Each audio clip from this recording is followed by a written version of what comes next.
welcome to you tuning in live on YouTube, or indeed welcome if you're tuning in after the event.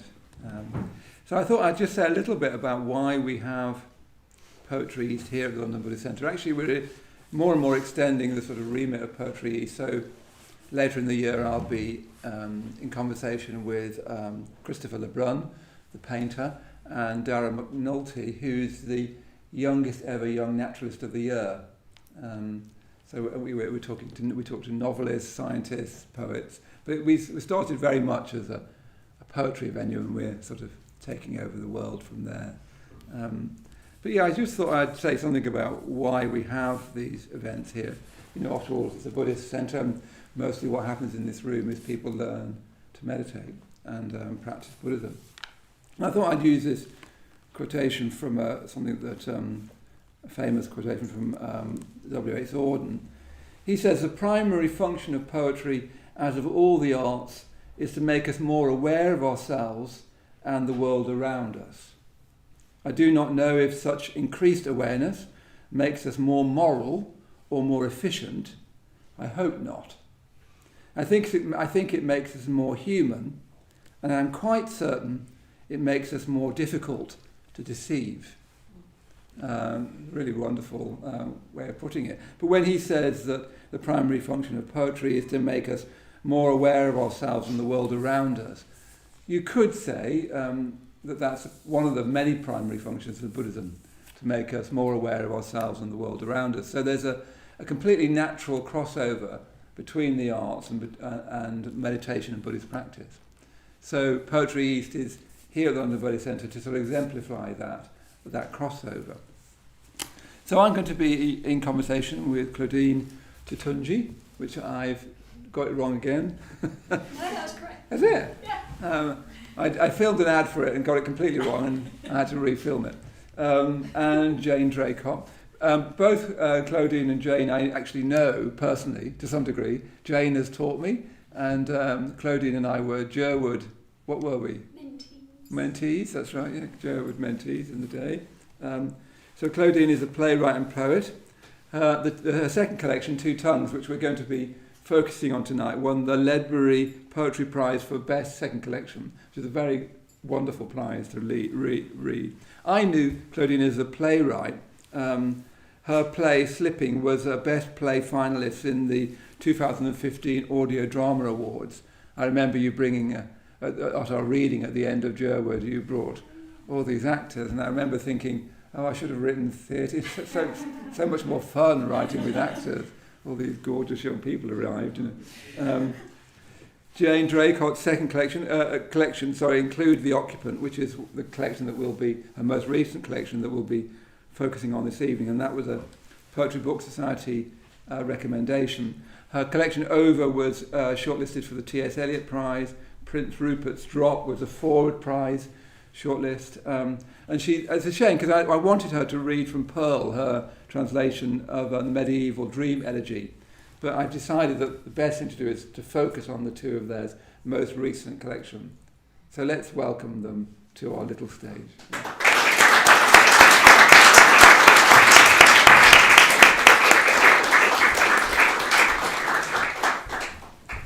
Very nice to have you both. Thank you. Nice to be here. Wonderful to be here. Lovely. We don't usually, this is a bit of an experiment. We normally just have one guest, but I thought it'd be nice just to be together. Oh, I'm really pleased. Yeah. There's room on the dais, that's the main There's thing. room on the dais, Yep. that's the main thing. So the other thing we're going to try out, we thought it'd be good to just sort of recommend a poem. So this evening is also being run in partnership with Carcanet, because Claudine and Jane are Carcanet poets. And I thought it'd be good to introduce this poet, Elizabeth Jennings. Who's read Elizabeth Jennings?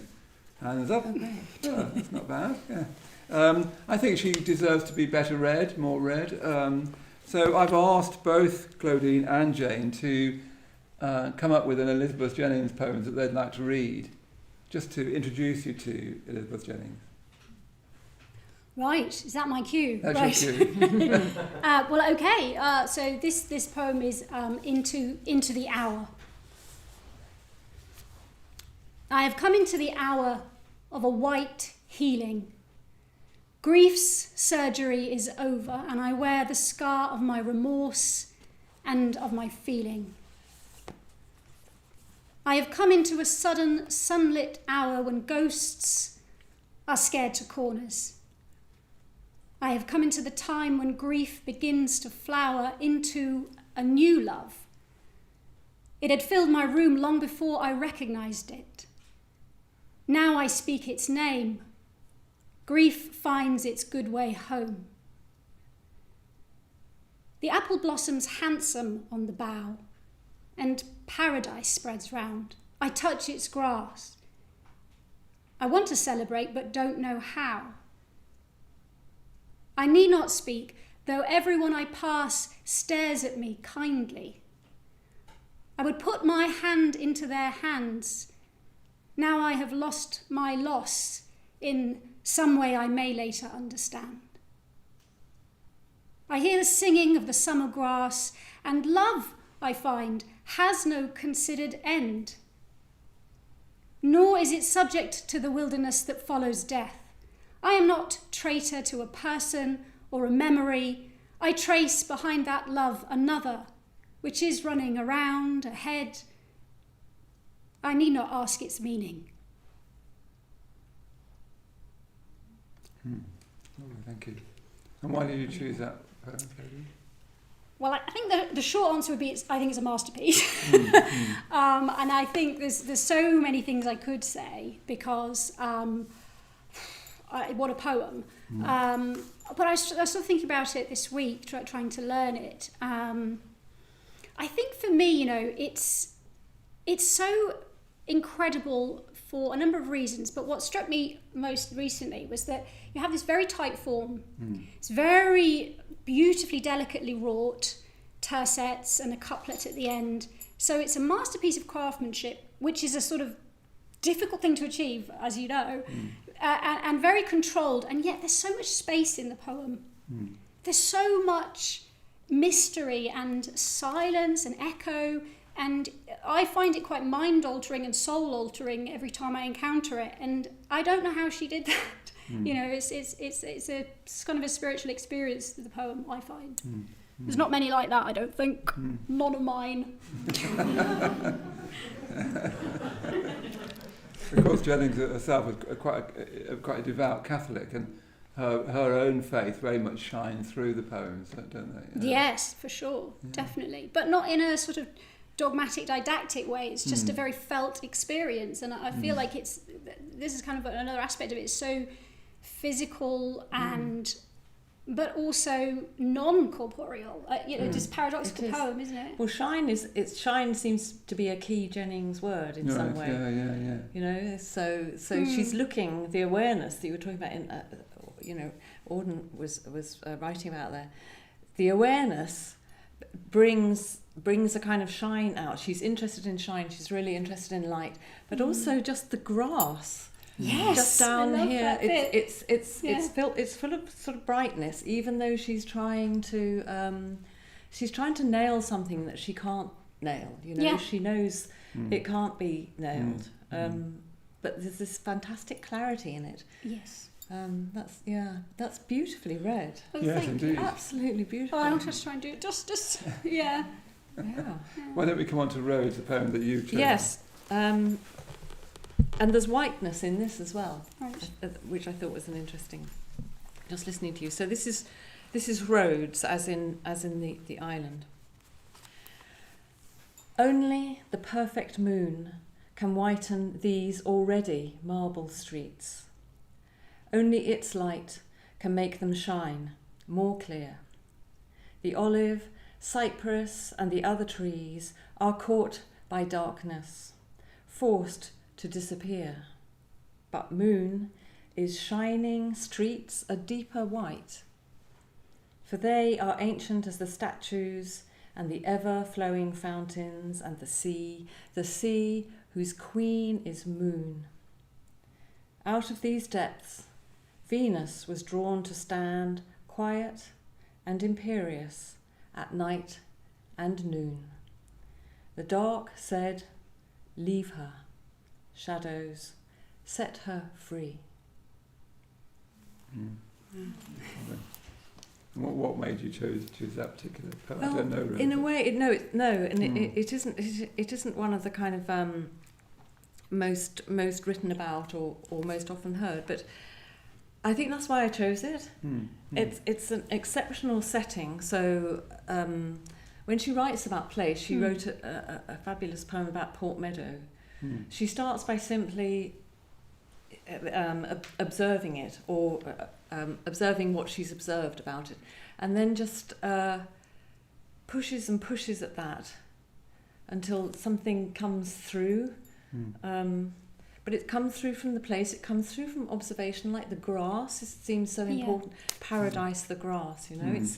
It's so there's something visionary going on, but it's very material as well. Yeah, realism, kind of actual sort of detail, like a painter's detail. Yes, absolutely. Yeah. And a fantastic, I mean, the clarity of the phrasing. Yeah. But she's also going for this clarity of seeing, which she knows she, in the end, doesn't tell you everything somehow. Well, there you are. There's a little bit of introduction to Elizabeth Jennings. We've got copies of Elizabeth Jennings, this new selected, Carcanet new selected. It's a lovely collection of she wrote a lot of poetry, didn't she? Her complete is quite sizable, but she is a writer that needs to be read more. I think the religious element of it is probably slightly given a slightly bad press in a certain sort of way. And people are uneasy about that now in some quarters. So, but anyway, I thought it'd be good to us to say a little bit about her. Yes. And also, in a way, perhaps just the simplicity of her phrasing may make the work seem less complex than it actually is. It's kind of quiet. Yes, quiet, but not. I would find it slightly difficult. It's not. Yeah. It's never completely clear, but it's not obscure. I don't find them obscure, but they're not like completely clear either. They're not straightforward. No. It's natural diction. It feels completely spoken, and yet what is going on? I mean, it's mysterious. Yes, that's right. Yeah. Yeah. Of the two of you, I feel that you're more of her daughter than. Oh right, yes. But we'll come to you in a. Yes. I thought you were going to say granddaughter there. For a no, granddaughter. I mean, obviously, that's what I meant. Let's move on very quickly. So let's. What we're going to do is we just hear a poem. I'll ask Claudine and Jane to read a poem, then we'll see what we want to say about it and we'll go on from there. So let's start with you, Claudine, and let's hear your poem. I very cheekily just sent them, here's my selection. Jane was going to read from Pearl, she's going to read new work, Claudine was probably going to do a play, and I just said, here's what I'd like you to read. So I was going to do my monologues. You do your monologues. From drama school. Yeah, but alas not. So why don't we start with amendment? Amendment. We would like to apologise to readers for the mistake in last week's issue and the misspelling of the name Claudine Toutoungi. In particular, we would like to make it clear that the person in question's surname is not to be construed as Toutoungi, Toutoungi, Toutoungi, Toutoungi, Toutoungi, Toutoungi, Tangerini, Chuchucharini, Tallahassee, Takahashi, Tatsiki, Boogie Woogie, Trincomalli, Tarutarali, Tootsie, Turtle, Tut, and furthermore, she's not as foreign as she sounds. It's a massive relief when I end that poem, and I will admit it does slightly vary in each airing. I just love it. What made you write it? Well, now you're asking me to dish the dirt. Well, obviously I've got an interesting name. I've had many variations of it. I was going to say variants, but that's such a loaded word now. I'm not going to say variants. I've had many variations of it. I think I've been in a few press releases with a very... I think that what happened actually the week I wrote it, and I wrote it really quickly, was a friend of mine saw a mistake that had happened in a press release and said, started calling me Tutu Genie. he was just like, Tutu Genie. I was like, and so I started to riff off of it and go with the flow. And someone did once say to me, introduce me by saying, and she's not as foreign as she sounds. Oh, wow. Oh, wow. But I can't say who, obviously. Not that it's not very interesting to, AN person, but yeah. Yeah. That's great. So what we've got tonight is quite a contrast. I was going to say, can I go now?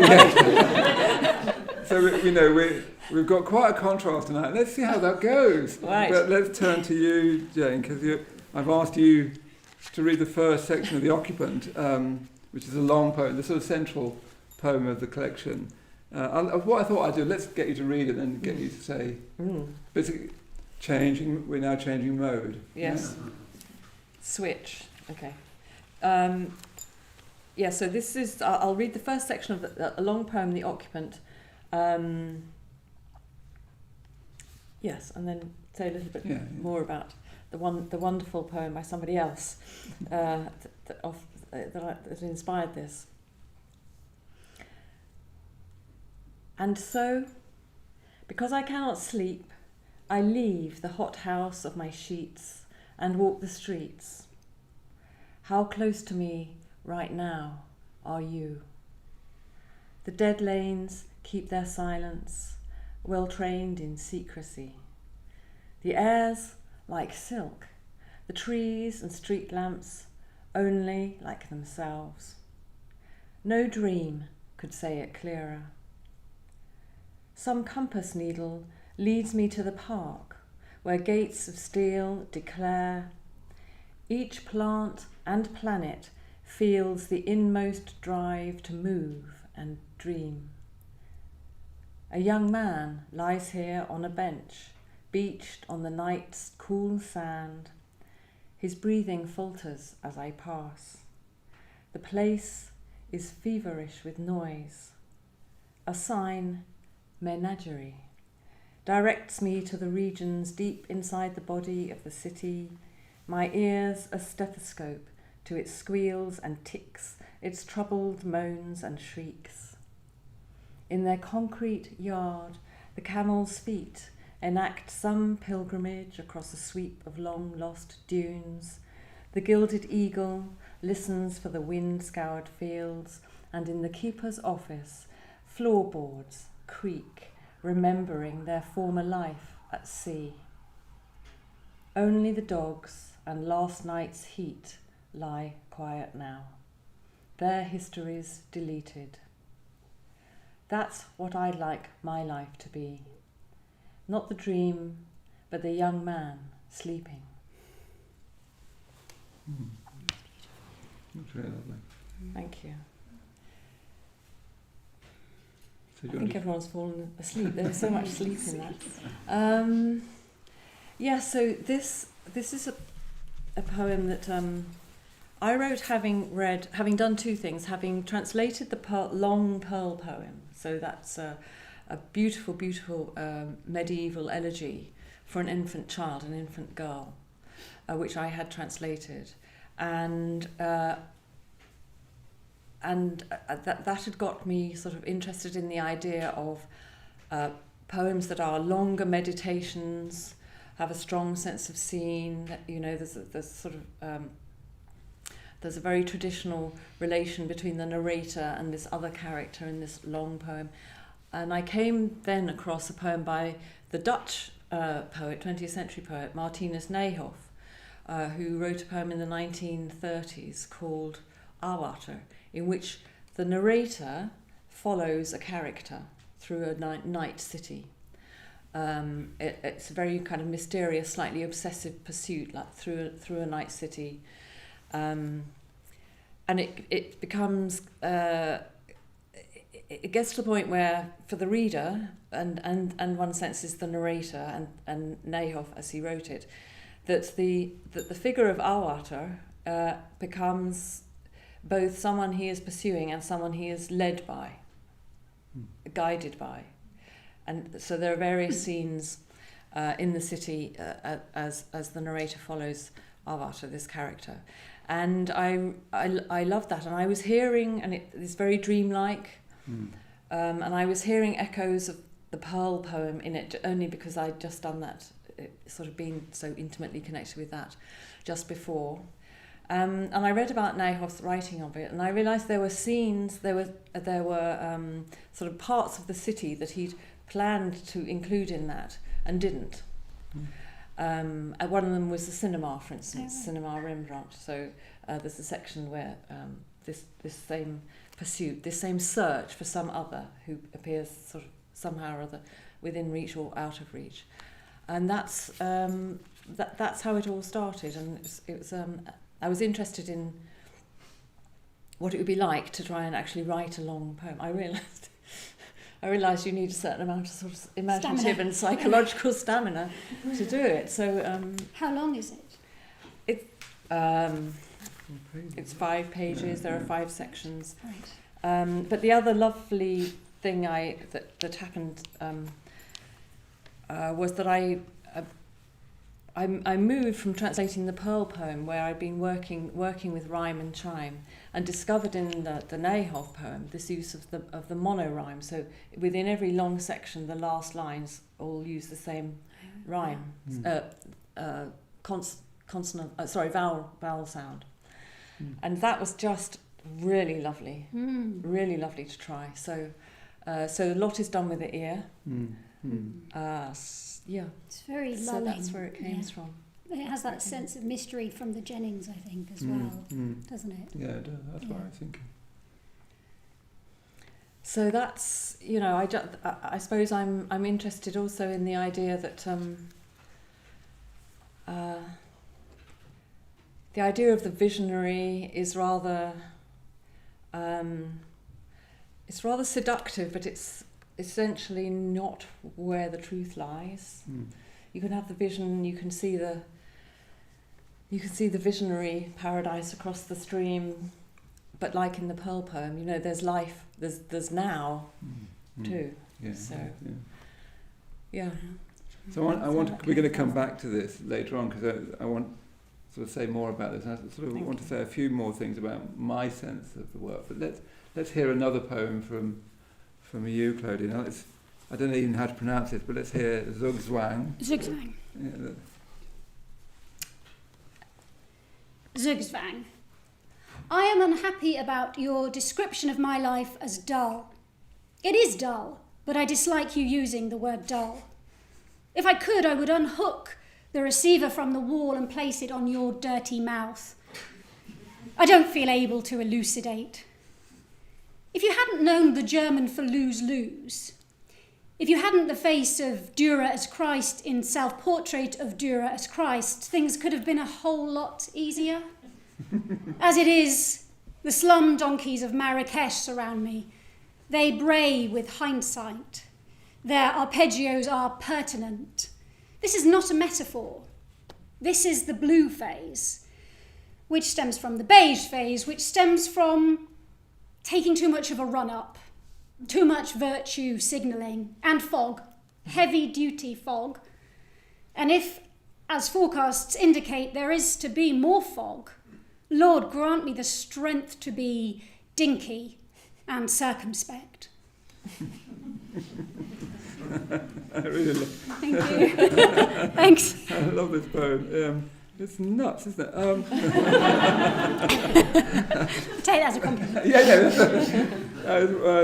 I've written here in my book, wonderfully summits. How did you ever get to the slum donkeys of Marrakesh? I have no idea. I mean, I think so. I do quite a lot of automatic writing. Which I think it probably even came from something Mimi Calvati showed us all that time ago in a workshop. So sometimes I do go back and fill it out things that I like and then play around with them endlessly, obsessively. So the beginning of that poem came from some automatic writing, and then I think I got a bit obsessed with donkeys for a while. There are a few more donkeys in Two Tongues. Yeah. And there's one in Smoothie. And that wasn't a gratuitous plug of my first collection, but it sort of was as well. But there is a donkey in Smoothie as well. So one of the things I wanted to... So do you think I mean, it's an obvious question. Do you think of yourself as a comic poet primarily? No. I thought you wouldn't. No. I mean, it's sometimes you pour your heart out and you think, oh, I've written something here now. This is going to get them, and then people laugh. Okay, all right. I thought that was quite profound, but apparently it's funny.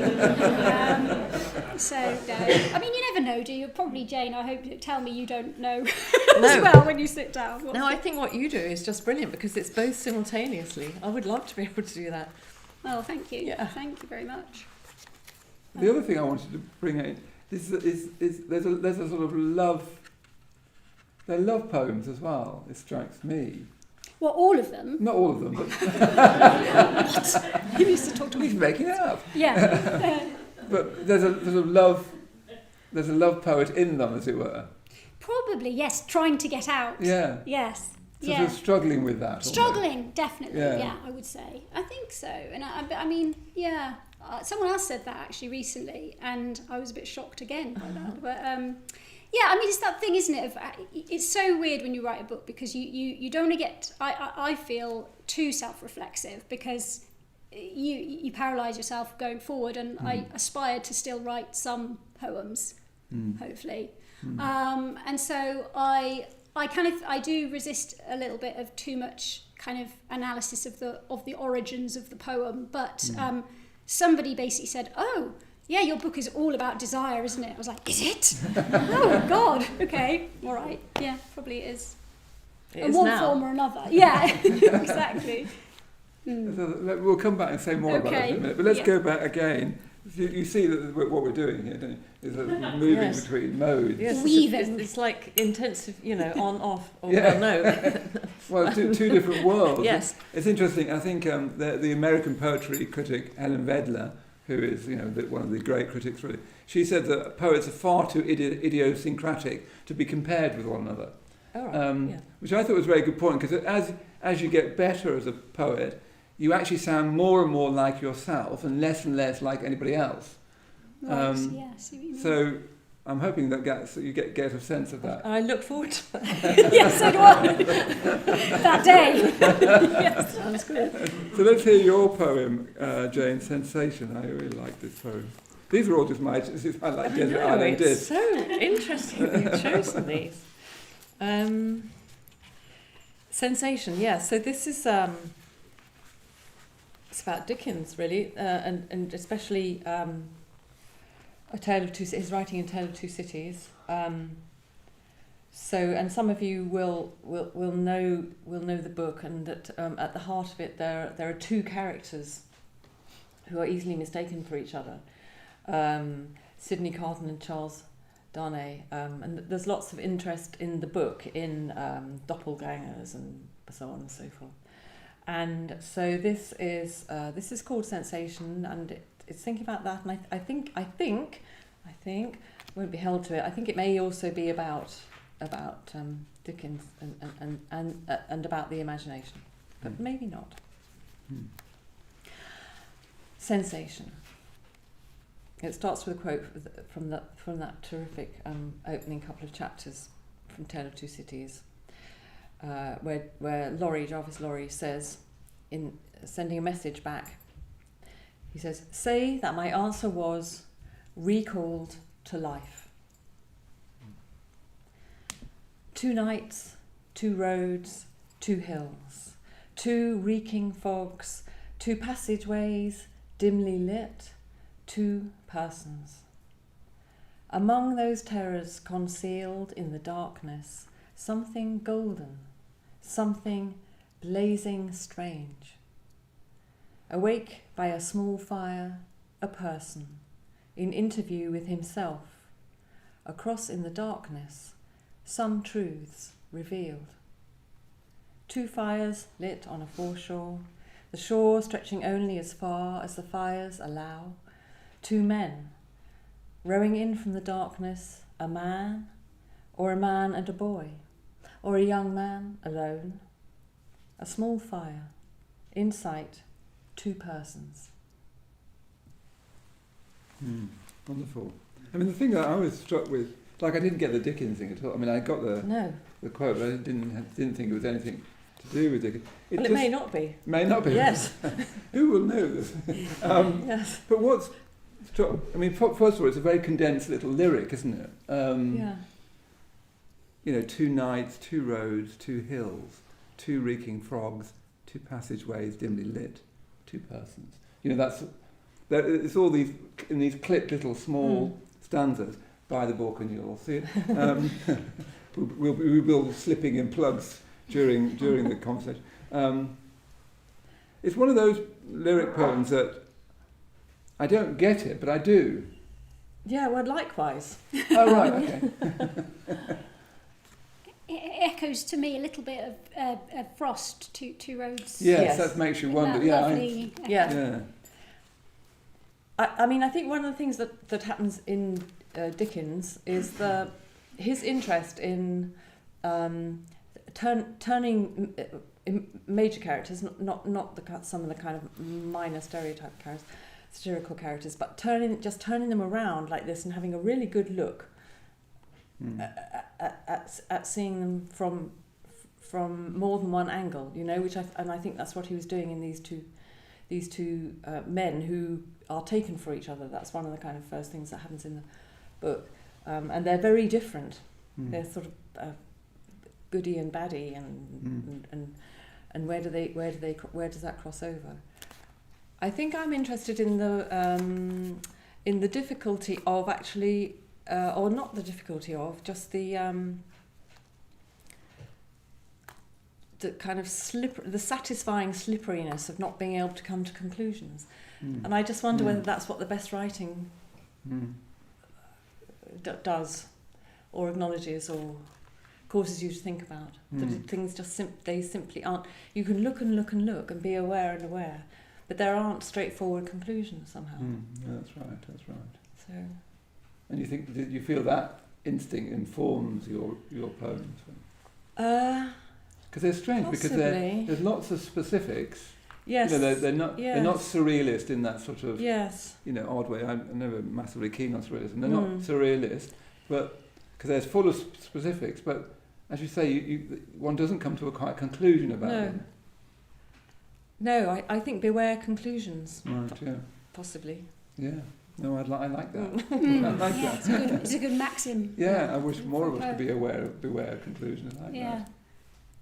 Well, I mean, if you want to write conclusions, you'd write some kind of lab report, wouldn't you? You wouldn't write a poem. Or an op-ed or something. Yeah. I don't know, a lab report. Okay, let's go back to you again, Claudine, and let's hear By Small Signs We Betray Ourselves. Slightly longer poem. By small signs we betray ourselves.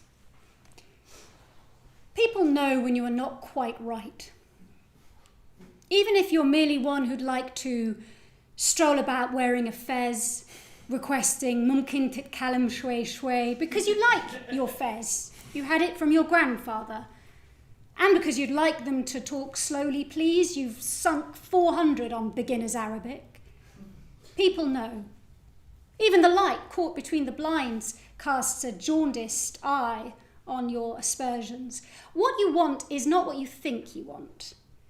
You think you want tousled hair and kissed shoulders. You think you want beetroot and ham hock and to rub your head against his shin like a cat. But what it amounts to is people know.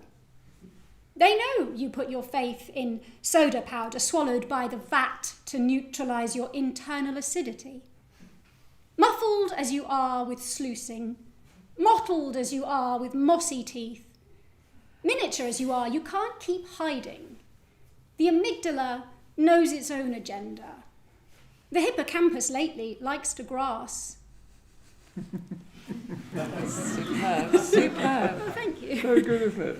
So, this is surely... What can you say about it? Please don't ask me that. It's one of those poems that you read and you think, this is great, and then you think, I actually don't know what this is about. Oh, well, that's... Is it a love poem? Confusion. It's a pretty weird one, isn't it? I haven't sent it anyone in that with that under those auspices. I love the verb to grass. Yeah. To grass. Yeah. Thank you. Very Larkin. I would just say this about poetry, because it's a hard slog, isn't it? Yeah. And there may be poets out there. that, sometimes you send out, and I assume know this, although of course you mainly will get acceptances. Not really. You get rejections, don't you? And so I sent that poem out a lot. Silence. Nothing. And I actually thought they weren't going to put it in the book. But, it's had its day now. Thank you everyone for enjoying it. So it's funny what strikes a chord after a while, because you don't know. You write these things, and of course you're writing as an act of communication, aren't you? Otherwise, what are you doing? But you don't know if it's going to be a message in a bottle that reaches anyone or not. And how much biography should we read into this? That one? Yeah. Or all of them? Or all of them? Well, I don't know. I mean, it's difficult when you try to go down the sort of slice of life biographical reading. I mean, my father's father did have a red tabouche. I didn't meet him. And it was called a tabouche, not a fez, so that's a bit of a slippage. There's lots of slipperiness. Basically, I'm an untrustworthy writer for a hopefully unreliable reader. So if we're both as messed up as each other, it's all good, isn't it? It can't go wrong. But yeah, I use things, obviously, I have to. I'm not getting it from a little envelope that comes through the door, sadly. So I'm just cannibalising myself randomly and riffing and mixing it up a bit. And why?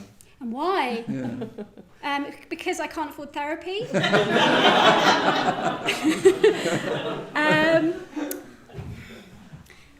I mean, I can say, obviously you can kind of analyse and say, I'm dual heritage. I came from a childhood where a lot of languages were spoken, a lot of different identities were in play. Maybe that influenced me. Certainly, like a lot of writers, I think, and I don't want to speak for anyone, but it seems to me, just from what experience I have with meeting writers and from reading them, that most writers don't necessarily feel that they completely belong in one world, and so that sense of being always forming and reforming yourself. I didn't consciously do that by any stretch, but I realise now after the event, and something was going on there to an extent. And also, sometimes you just get stuck, don't you, when you're writing? You're stuck. You think, well, my life's really boring. It's not that boring, okay? It has its moments. But, you can't sort of, you kind of, it's very freeing, I think, to suddenly think, I can use fantasy, or I can adopt a voice, or I can dip into a different dialect or something. So I think, I've said this before, I think I'm a bit of a improv artist manqué. Do you know what I mean? I do really like, I used to do actual improv. I don't really get the chance to do now. Sob. But I think I like that side of things. That's great. So when we say people know when you're not quite right, it's striking, isn't it? I think one of the things I feel from reading Two Tongues is that there's an instinct to reveal yourself and an instinct not to. There's an instinct for a beloved, and there's an instinct to shun the beloved. And it's somehow, the comedy comes out of those contrasting instincts. At least that's one of the ways I was reading it. Right, that's so interesting. No one's really said that, but it's really interesting. But did you find it comic then? Yeah, but I think comedy's got a bad press, because Yeah. I think comedy is a serious matter. A while ago I was, I'm very keen on Mozart's Così fan tutte, which is, very, very comic, but it's the serious issue is love and how you can betray people and how your love object can change from one person to another and back again, and that everybody does it, and it's funny and the music's glorious, but it's also deeply serious. And I think I'm a great fan of Penelope Fitzgerald. Oh yeah. I think she's a great modern novelist, and what you get with her is this lovely balance of tragic and comedy. There's a wryness there's a wonderful wryness in which we hear when you perform it as well. But that's a sharpness to it, which I think is, I think it's kind of essential to what you write. Thank you. Yeah. Yeah, you need that. Slightly Austen-like or Marianne Moore-like. Yes, and yeah. Can I quote you? Oh yes. Okay, let's move on to let's look at the final section of The Occupant, and then we'll talk more about that, and then we'll have a cup of tea, and then we'll just carry on like this. Hope you're enjoying. We're having a great time up here.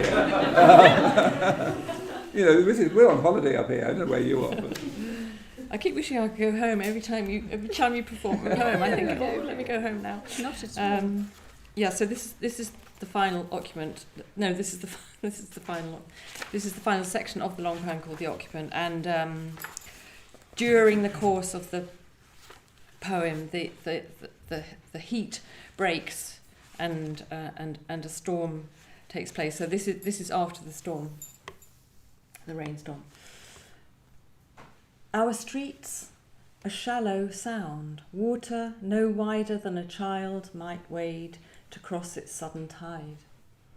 The city, falling, shivers on its shine, and in our rows of lighthouses we climb the stairs to keep the lantern rooms alight. Where, in all this rain, are you? The grapevine says you're sleeping out in fields at night, miles from these dogs and sirens.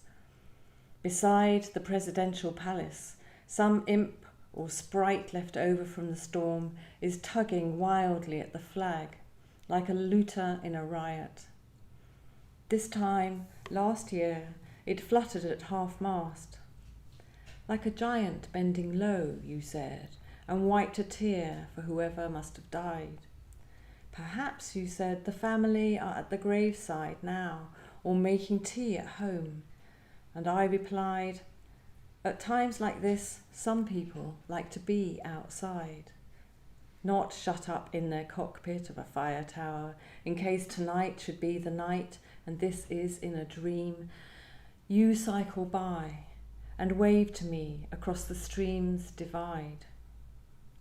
I'll wait until the dogs bark 5 more times, and 5 more cars, our ministers, scientists, generals, roll down the palace drive, then ride out to the dunes and find you, lying in the fine long grasses, fine for miles, the restless grasses, restless, moving, fine. Stunning. Lovely. Because it's interesting what you were saying about the rhyme there, because when I read it, I was trying to find the rhyme and scheme in it, because some of them are quite full rhyme, but it's yes. Say something about the rhyme. I mean, it's lovely that. Well, this is the effect rhyme. of mono-rhyme. Yeah, this is the effect of working in with one vowel in your ear. And of course, English is so wonderful for this. So many languages in English that come through in your ear in its harmonics. Across all those original languages, Anglo-Saxon, Latin, French. What can I say? What can I say except that I worked very much with my ear and my mind's eye,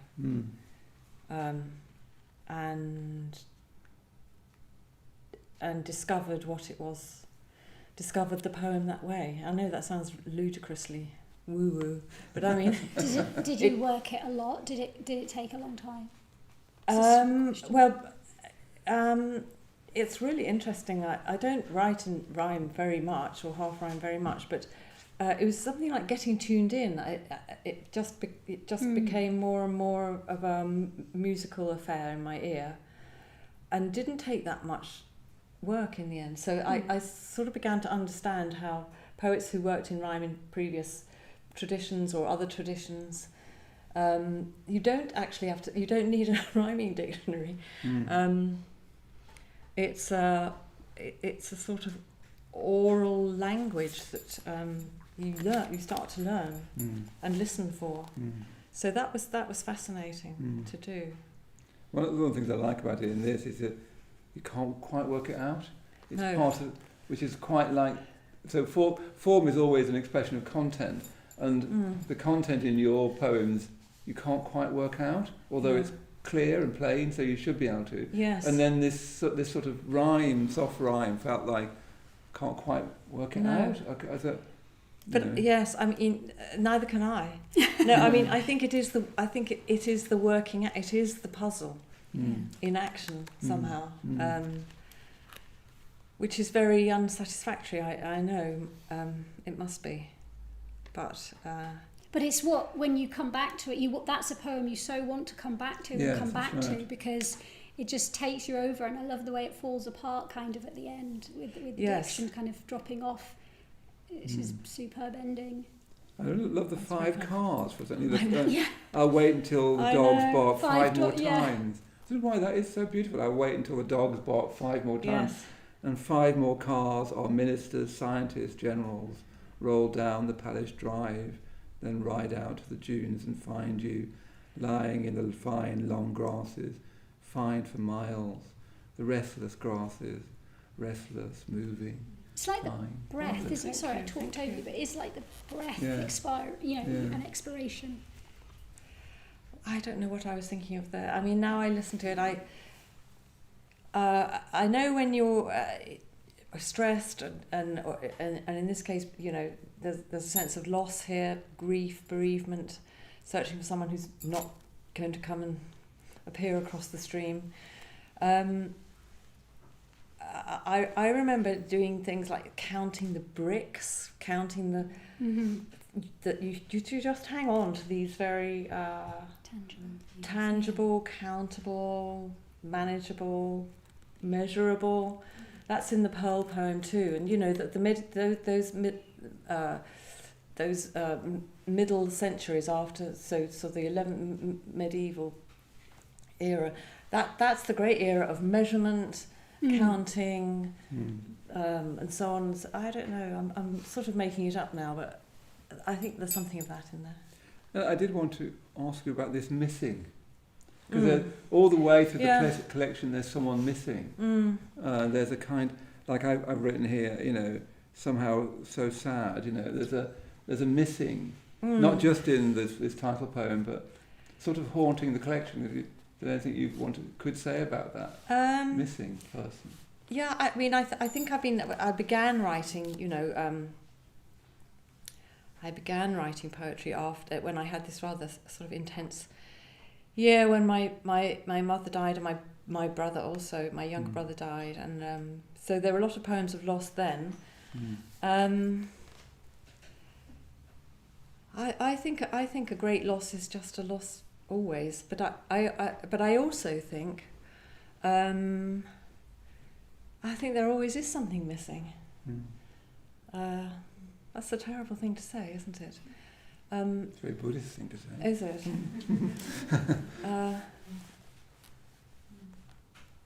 But I think that's a very generative thing. It's what gets you up. That's stupid, isn't it? But I mean, there is something of that. Because it implies that there's always longing, and longing is no bad thing, because we're sort of moving forward with that urgency to explore and find and be curious and be generative, as you say. Yeah. So it's interesting, that longing, because you know Buddhism makes this distinction between craving and longing. So craving is that, you know, just wanting something sweet and sticky, and then you wish you hadn't had it. Longing is more like sort of, I don't know, a yearning for something more, for something more complete, even, for a sense that there could be something more. Yes. You know, that like homesickness can be like that. Yes. You can't even work out what home you're sick for. Yes. You know, you know, I don't know whether you have that. Yes. Yeah. Anyway, we'll come back to this in a minute. We've hit the big topics now, and that's like right. No tea. We can't work this one out just yet, but we'll get back to you. Yeah, just working on it. Work in progress. Yeah. Well, it's the ultimate, isn't it? It can be the yearning for the divine. It's that's right. Yeah. We all carry it, so it's so to write from that place is so generous, because it's a connection with what we're all going around thinking and feeling. Let's have a quick cup of tea. That's what's missing. That's what's missing. And then we'll come back and continue exploring these two wonderful collections.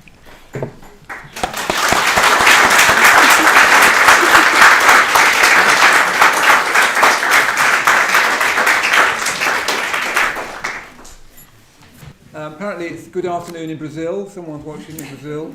Isn't that great? Yeah. The wonders of modern life. Amazing. We're chatting in Brazil. That's great. So it's lovely. So let's jump in again with another poem. It's lovely to do it like this, isn't it? I mean, let's do it more. Yeah. So let's jump in with your poem, Jane, at Remenham. That's how you pronounce At Remenham, it. yes. Remenham. At Remenham.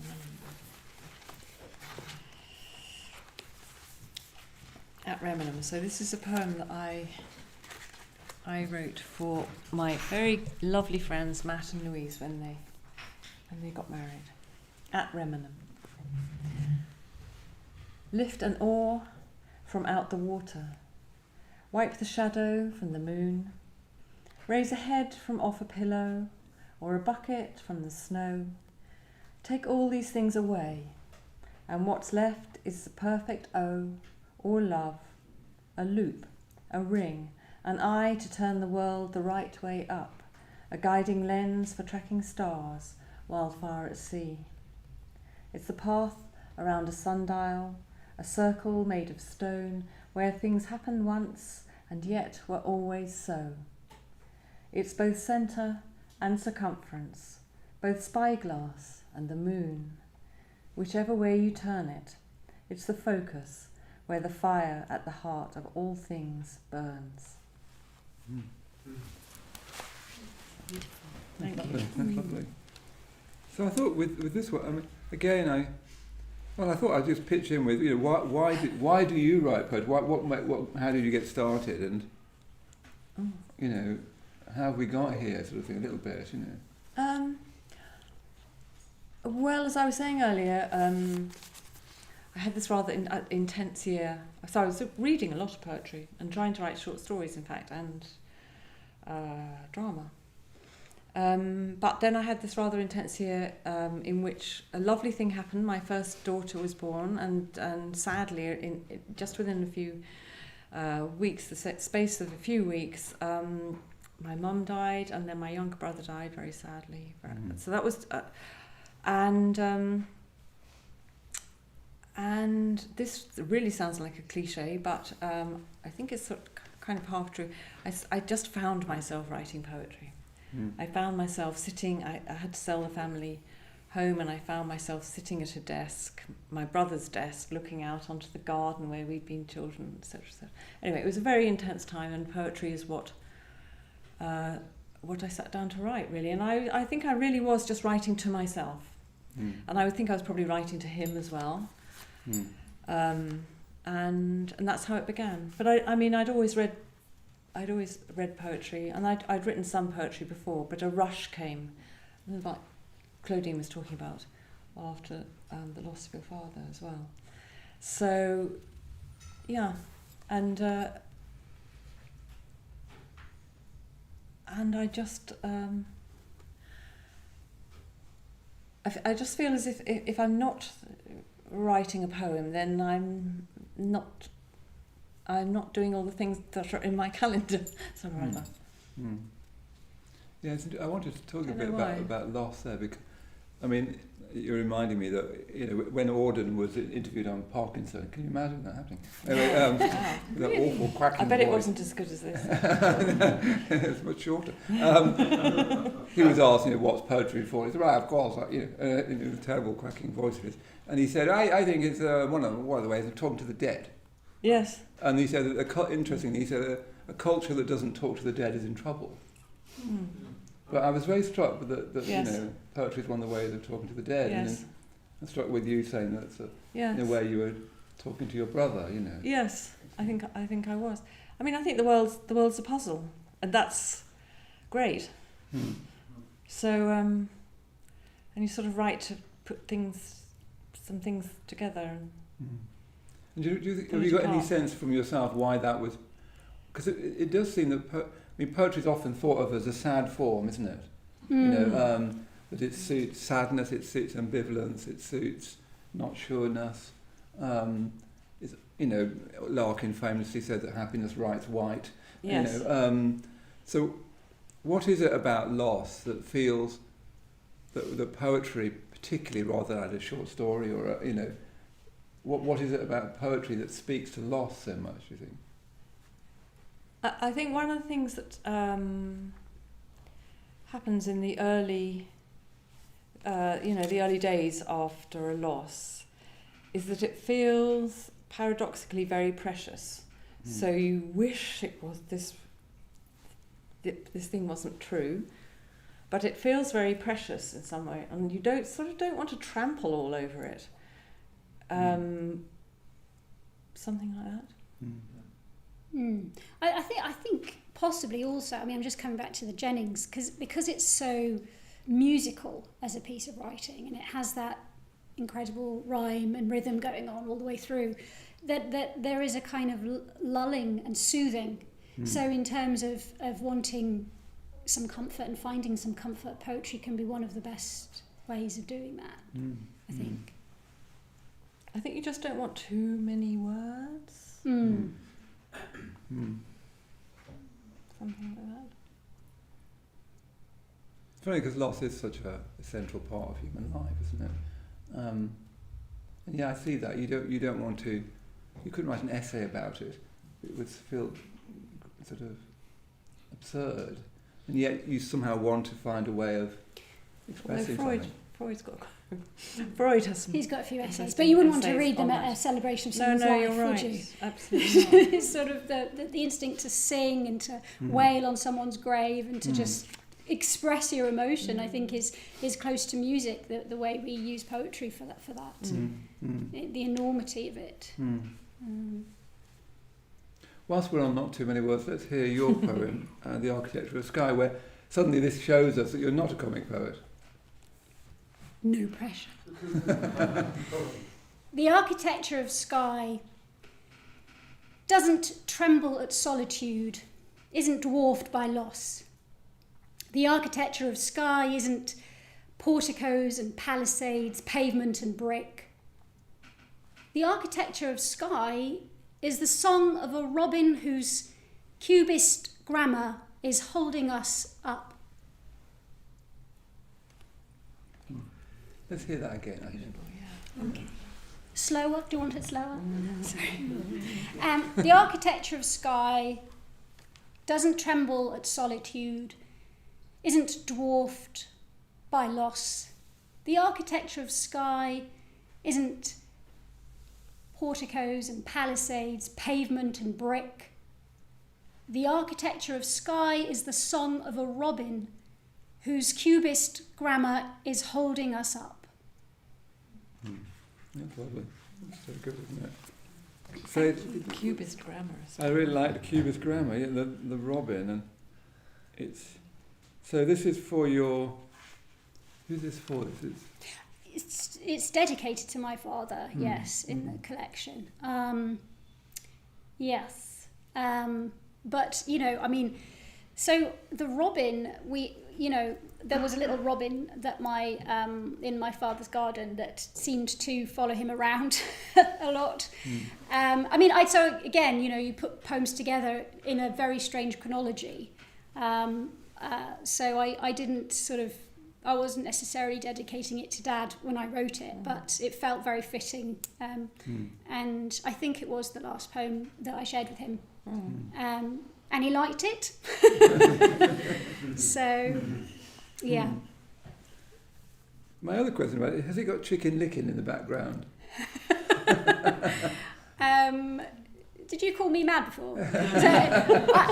I don't know. Where are you getting chicken licking from? Well, because of the sky is falling, the sky is falling. Oh, right. And it's like, here's how I read it. I thought this is a poem of loss and death, where you feel like the sky is falling, and that brings to mind chicken licking. Right. And then you write a poem in which the sky isn't an architecture that can fall. I don't know much about chicken licking. I mean, fess that now. It's not a PhD thesis. No, but you have awoken a weird memory, which is that I used to love Asterix massively, and it's Asterix, isn't it? Someone here will know where they have this thing about the sky falling on their heads. I'm sure one of them's like, the sky's going to fall on our heads. So I had that going on as a youngster. No chicken licking so much. Yeah. That was the refrain, wasn't it? The sky is falling, the sky is falling. I think so. I mean, it's probably, there could be a PhD in this. There's got to be a few different, but... And how did you feel about the change of register? You mean as From- opposed to the other? At least the other ones that I've chosen for you to Well, I thought when I saw your running order, I was like, "Ooh, okay." Well, I don't know. You're always trying to sort of, I was going to say surprise yourself, but that sounds very premeditated. I suppose you're trying to, I think you spoke about this before, kind of let the poem take you over and come out. And I find this more and more at the moment, actually, because it's never easy to write a poem. You literally, you must find this. You've finished a poem and then you think, well, that'll never happen again. I have literally no idea how I'm going to write another one. And so the instinct then can be to sort of, yes, I am, and you're sort of going to force something out, come what may. And more I'm realising that this is not a good approach and never really gets you anywhere. And I think that was probably one of the ones that I more consciously was thinking, just surrender to it, just you don't have to make it this rhyme, or you don't have to do, because it's it's one of my briefest poems. It is. And I mean, I'm pretty brief generally, but that's very brief. Yeah, it's very brief. But I think that was quite freeing to know, you can just let a lot of things go and that'll still be okay, and there'll be a structure that means. I played around a lot with delineation in terms of how it looks on the page. Quite proud of that. You'll have to buy the book, obviously, to get the full effect. Get the full effect. Well, the delineation is important, and it's all the white space is part of its meaning, isn't it? Yeah. But it's interesting you say about, poetry. Again, I don't know why I'm slightly obsessed with Auden at the moment again. I do read other people as well, but he was saying that you're never a poet. You've either written a poem, so you were either a poet in the past, yes, or you're trying to write a poem, but you never get to a point of being a poet. No. You've either might have been one once, and you're hoping that you could be one again. Yes. Or you're a recovering poet. Right. Yeah. So Don Patterson said that being a poet is more of a diagnosis than a calling. Anyway, let's move on from that. Let's go to... swiftly on. But it won't be long, your poem, Jane. Yes, okay.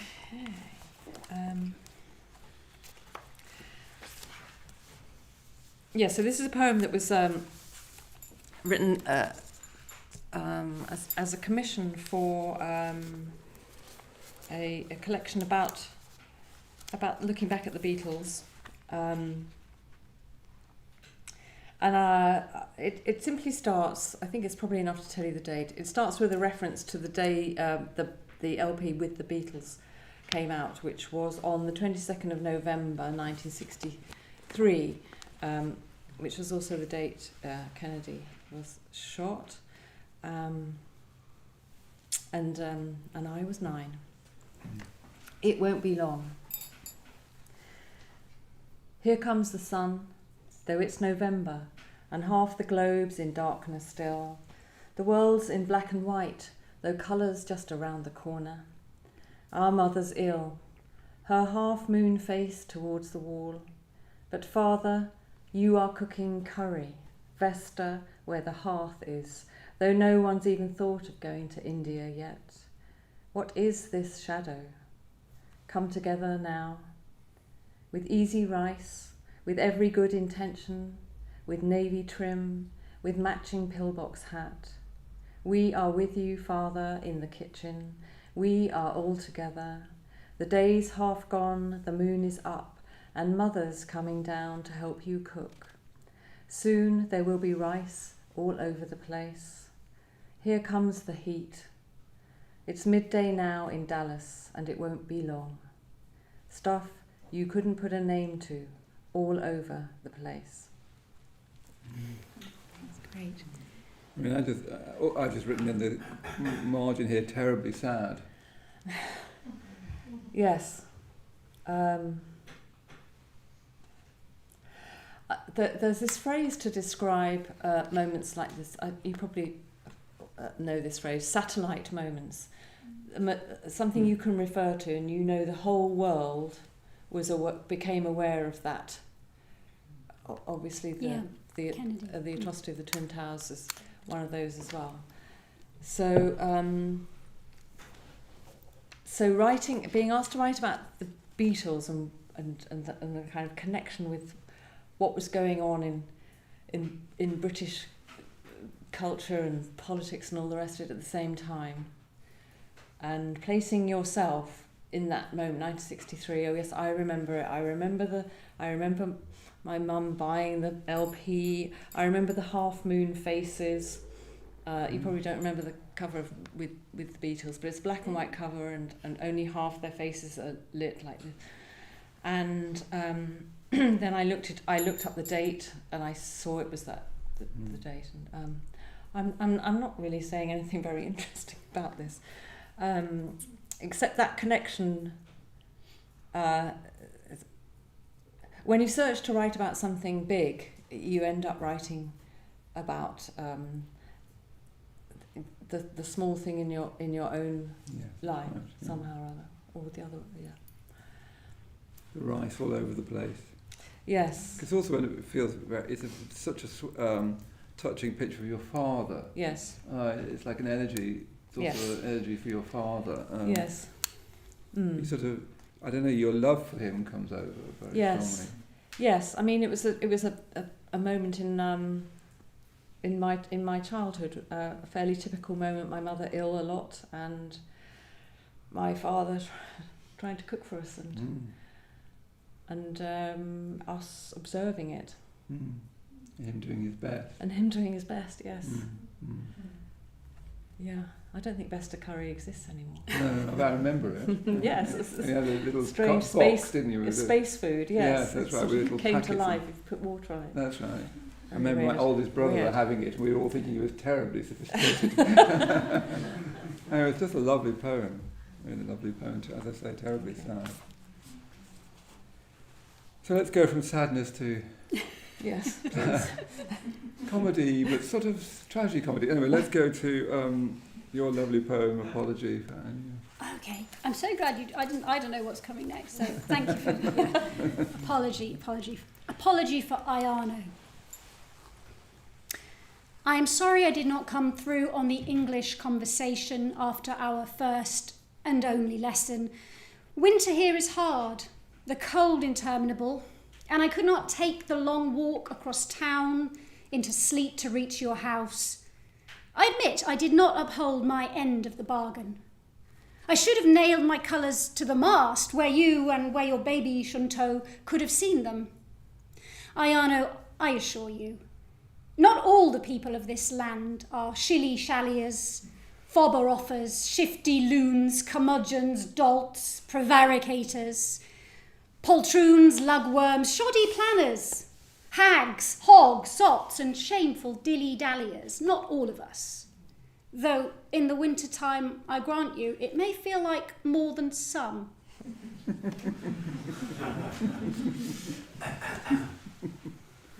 Can you say anything about this one? I just really like it. She hasn't heard it. I don't know.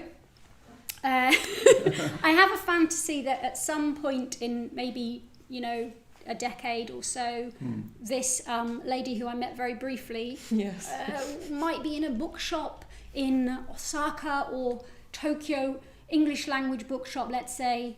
I'm obviously just going off on one. And so she picks up an old, battered, very well-used copy of Toutoungi and realises that she has a poem for her. But yeah, that's all I can say, really. Yeah. I love all these curmudgeons, dolts, prevaricators. Where do you get that from? Shifty loons. It's fun, isn't it? Yeah. All the old insults. Like Shakespearean insults. I love poltroon. Yeah, poltroon is in a Dickinson poem that I became very obsessed with.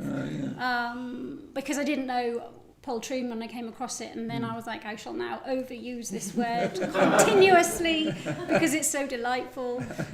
Cowardly, I think it refers to. Yeah.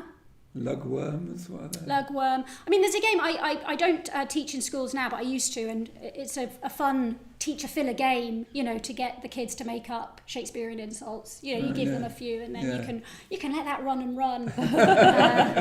So I think possibly there was a bit of that in there as well. There's something wonderful about Shakespeare.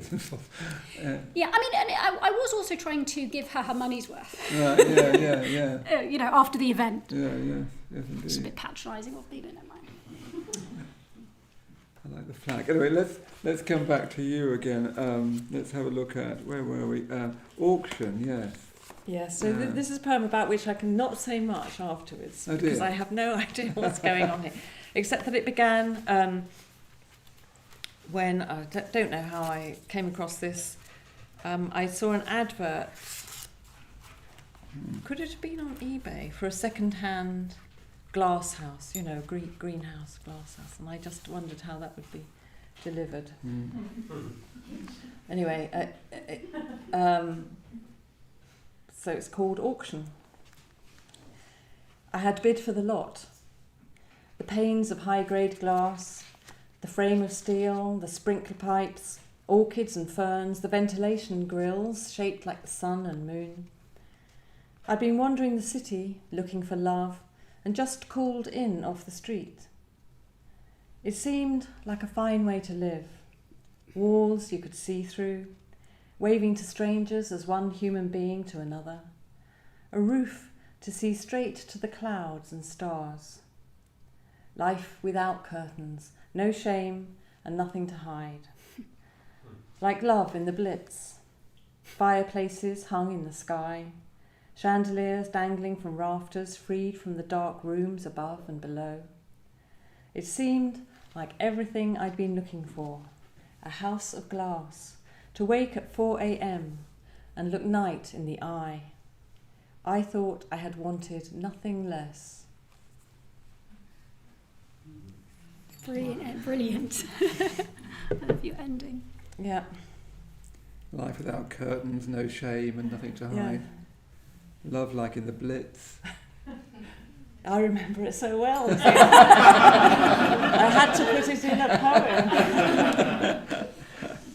Yeah. I mean, it's this metaphor of glass houses and not throwing stones Yes. and so on, isn't it? Yeah. I actually don't like sleeping with the curtains closed. Don't you? No, I never have done. The light doesn't keep you awake. No, I like the light. You're probably a vampire or something. No, that's the opposite, isn't it? They can't. I They don't like No, that's my doppelganger. Oh, your doppelganger. She doesn't like Yeah. Put it on her. the other one. Yeah. that lovely last line, I thought I had wanted nothing less. Yes. Well, that's exactly what you said, isn't it? Of Yes. wanting to open it up to so Yes. many questions Yes. immediately, because you're just left wondering so much. I mean, it's a good example of your voice in poetry, which is all these specifics. I really like the ventilation grills shaped like sun and moon, which you sort of can see. The orchids, the ferns, the panes of high-grade glass, not just glass. So it's all looks like it. So we should know what this is, and we end up not knowing. I really like that, but I don't know anyone quite doing it like you. Well, thank you. I mean, this is so weird.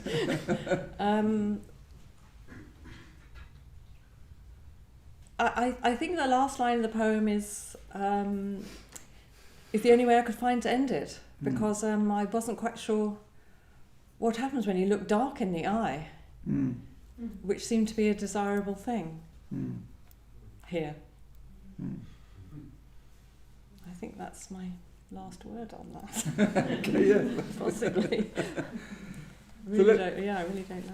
We'll come back to another poem in a minute, but let's go to the Hungarians. Okay. It's another poem I like. Hungarians. There are a lot of Hungarians around at the moment. Hungarians in the park, Hungarians in Tesco's. Hudgvoy, they say. Hudgvoy, I say, though it's my only words. That man in the street making a racket, he's Hungarian. And the one who wanders past each day at 4 with a trolley and a crocodile hat. A hat for hunting crocodiles, I mean.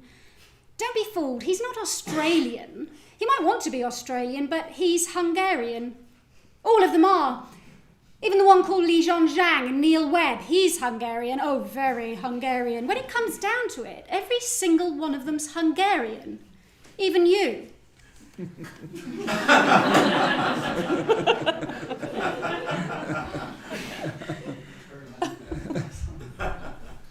So there are a lot of Hungarians around at the moment. Can you say where did that come from? I mean, I literally have no idea. I have no clue. I mean, I can remember I was sat in a park in Cambridge where I live, and I just started writing that down, and then that poem did come very quickly, and I wrote it rather quickly, and I felt rather shamefaced, and I thought, well, I can't possibly send this to anyone. That's what was happening. My friend was editing a magma, and the theme was Europe. And I was like, well, he's got a really good sense of humour, so let's do it. And he went for it, and he put it in, so that was good. But I mean, I had no guarantee of that, and I just... See, when I read it, I thought, oh, perhaps, because I didn't know where your name comes from, so I was thinking perhaps you're Hungarian. No. Lebanese Cumbrian. But very similar. So close. Yes, so close. But it's so, as I say, it is quite weird because my dad would occasionally say a particular, I think it was swearing in Hungarian, a phrase in Hungarian, and so it's weird how when you go deep and you go Freudian after the event, you're like, oh my God, there are all these resonances that you hadn't thought of. I mean, obviously it's playing around, obviously, with the dismissive tone, but there aren't, as far as I'm aware, that many Hungarians in Cambridge. No, it wasn't a fact I was aware of either. I did subsequently teach one English, but I didn't dare show her the poem. But in a way, both of you are sort of saying that one of the delights of writing poetry is trying to find something to say, which is not what you want to say. It's not merely, because no one writes a poem by just thinking, here's what I want. Like, if you ever look at people's poems, you want to say, look, as soon as you know what you're writing, as soon as you say, I'm now going to write something about, I don't know, climate change or some good subject, you killed it dead. That poetry wants you to say something you don't know yet, doesn't it? Yes, it's exploratory, and I imagine that the best writing is. I mean, I haven't tried long fiction or anything. But yeah, letting the poem into the driving seat. Yeah, seems it's something to do with the poem, like good fiction, like probably good all the arts. What the final piece is the kind of exploration in action. So it's the mind in action, the ear, and that's the mark it makes. That's the trace it makes, the action of it, the exploratory action somehow. And so often, what the poem wants, not what you want, is how it feels, isn't it? Yes, but again, that sounds a bit kind of woo-woo. Yes, because right. It's all coming from you, but yes. Definitely. I mean, I didn't know I was going to turn on my reader like that at the end. Yeah, that was great. But that was great. I felt I had to. Well, the poem felt it had to. I suppose. I mean, it's what people used to mean by the muse, that there was something else at work here. And that might be saying, look, there's always something else at work here. And it might be the unconscious of Buddhism would say actually might be more than that. Yes. Because it's a shame to relegate it to something just sort of buried in a box somewhere. I think that's a sort of paucity. But it is a meditation. I mean, you talked earlier about this sort of common ground of meditative, the mind in action in that meditative way, but also physically. I mean, it is your ear in action, right? Yeah, as well. Well, not your inner ear anyway. Let's hear two more before we finish. So I'd really like to finish the final poem of your collection, The Occupant, because it's the little houses. Again, it's I don't know whether I'm reading into it, but there's this sense of missing, I think, all the way through the collection, and this, which is very, very strong here, and I don't know, the sense of the preciousness of things. Oh, thank you. Yeah. The little house. Inside you lies a second human heart, that's dreaming of a house that could be built, a tiny staircase, 2 small fireplaces, a painted floor and trompe-l'oeil balcony, a miniature roof light open to the sky. Outside the doors an orchard lit with fruit, which scattered on the ground spell welcome, eat. Sparked by love, your extra bird heart flies inside a month or two, no more. Still vestiges of the house remain. Some tiles, the outline of a formal garden, traces of a small face at a window, eyes, an arm and fingers clearly visible. Details it will be a life's work to restore. I was very struck by that last two lines, an arm and fingers clearly visible. Details it will be a life's work to restore. It's almost as if, poetry is an attempt to restore life, as it were, to sort of restore what's missing. Yes, and about the traces that remain. Yeah, and that came from a visit to an abandoned house.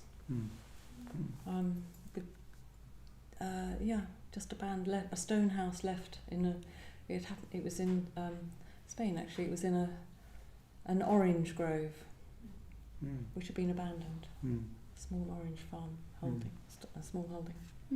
Why do we hear that again? I think sometimes you want to hear them twice. The little house. Inside you lies a second human heart that's dreaming of a house that could be built. A tiny staircase, 2 small fireplaces, a painted floor and trompe-l'oeil balcony, a miniature roof light open to the sky. Outside the doors an orchard lit with fruit which scattered on the ground spell welcome, eat. Sparked by love, your extra bird heart flies inside a month or two, no more. Still vestiges of the house remain. Some tiles, the outline of a formal garden, traces of a small face at a window, eyes, an arm and fingers clearly visible. Details it will be a life's work to restore. That's really lovely. Thank you. And let's finish with another short poem, which is another change of register, I think. And it feels just the right poem to finish on. The Man Who Learned English from Poetry. The man who learned English from poetry. On a train in a storm did not remark nice weather for ducks or looks grim out, but once declared we are feeding the swans of tomorrow yesterday's bread. And small talk desisted, deep time stretched out, like the title of a book, the long 12th century view of the Anglo-Saxon past.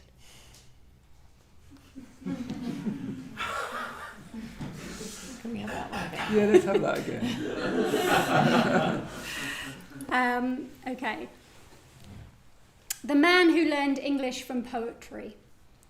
On a train, in a storm, did not remark nice weather for ducks or looks grim out, but once declared we are feeding the swans of tomorrow yesterday's bread. And small talk desisted. Deep time stretched out like the title of a book, the long 12th century view of the Anglo-Saxon past. That's a great place to finish. Beautiful.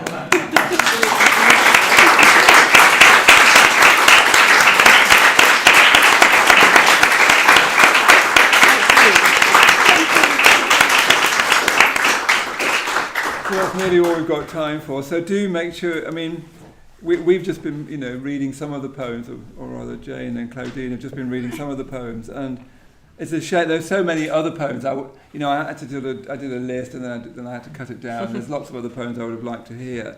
So do get the books. There they are. We've got the books, and we've got a copy of Jane's wonderful translation of Pearl, very, very touching translation of Pearl.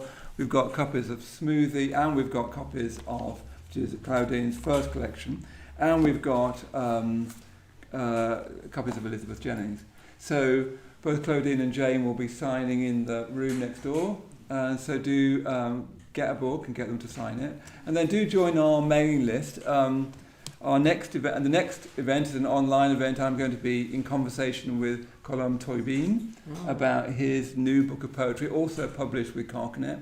And later in the year, I'm going to be talking to Dara McNulty. I'm also going to be talking to A.E. Stallings, an American poet living in Greece who's going to be here in person. I'm going to be talking to Christopher Lebrun, and a wonderful painter. I'll be talking to him in person. So do join the mailing list and do spread the word. Just a lovely way of spending an evening, a relaxed, like a holiday, in words. But just to really thank both Jane and Claudine very, very much. I'm so glad that we managed to finally pull this off. Thank you for having us. Yeah, so Thank round of you. applause for that.